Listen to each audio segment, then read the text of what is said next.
Roc, do you want to go over the Litecoin yield opportunities? Sure. So, I mentioned before, this is one of the things I'm most interested in. I think this is probably something that will be a good product market fit and a good something that I think a lot of Litecoiners are interested in from just talking to people and just understanding how finance works. And so there's going to be a bunch of different ways that people could get yields on their Litecoin.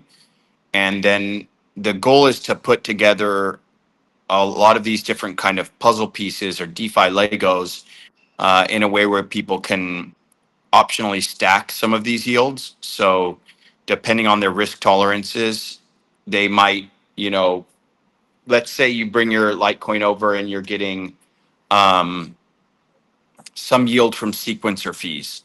And then you want to get also maybe trading fees from a DEX. So we want to make it so that there are easy ways to access multiple types of yields and stack yields. Now you need to understand that when you stack yields, you stack risk. And so you have to think about, the risk to reward. If you were to get, call it sequencer fees plus lending fees plus trading fees, if there's a way to structure that, which there is, through like these kind of complicated vault systems. But if you do that, now you have to understand you're taking a risk. You're taking several different risks. Now, some of these you might not think are big risks. Some you might, but it's up to you to decide that. And so you would be taking, a risk that, call it Litecoin goes down, whatever risk that is. It's pretty close to zero since it's never happened, but that's one risk.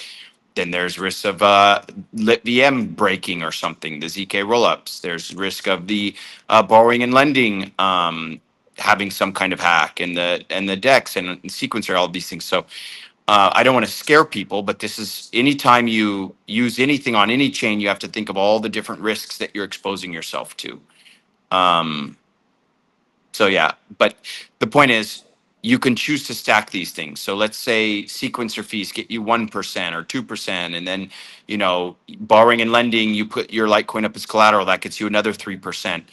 You can choose to stack these different things in ways that get you the highest percent that you're comfortable with taking the risk on. And some of these things, one of the teams that we're building with has insurance. So you can choose now, okay, so if I choose these 4 different types of risk, but like these 2 seem the most risky to me, so I'll buy insurance on those, or insurance might already be default for some of these. And then you can decide, do I want the insurance? Do I think it's a risk or not? And so there's, like, for example, on any chain, you can buy bridge insurance. And if bridge insurance, let's say you're getting a 20% yield on a chain, well, then paying, 1% or 2% for bridge insurance might be worth it for you.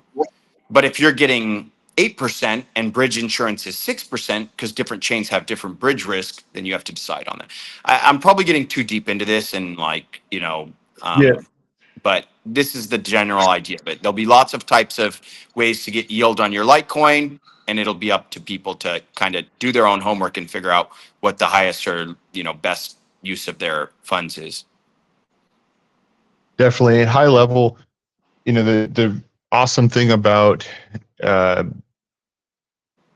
Litecoin or Ethereum world for Litecoin or Web3 Litecoin is that any builder tries to mitigate as much risk as possible with, audits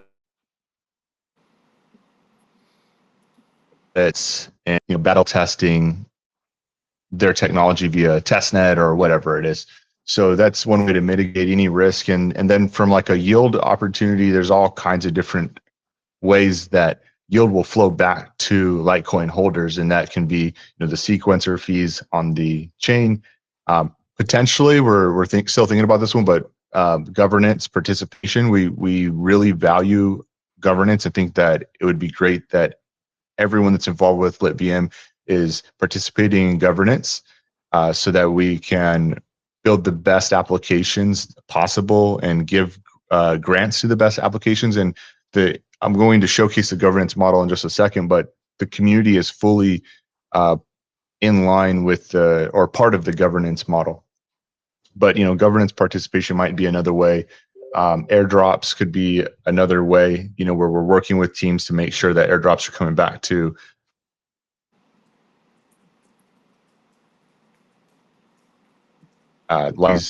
obviously DeFi has yields. So any kind of DeFi Legos that you interact with could have different types of yields. And there's vaults with StratX, which is what this is in the bottom right-hand corner.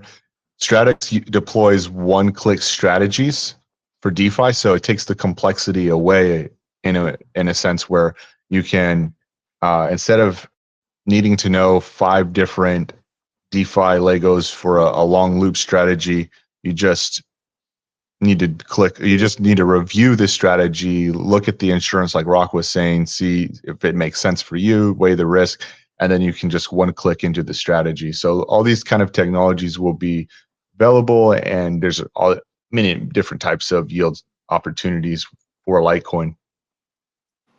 And then this slide basically dives deeper into the institution.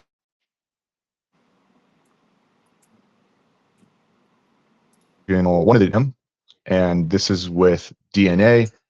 This is Brock Pierce's fund.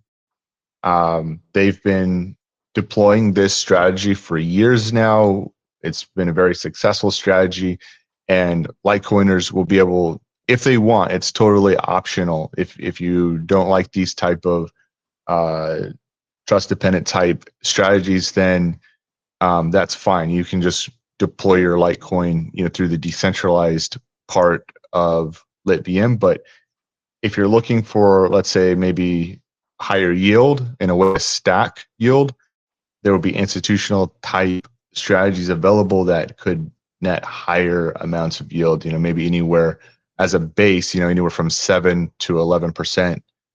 And then you can take that yield and stack it with other things on LitVM.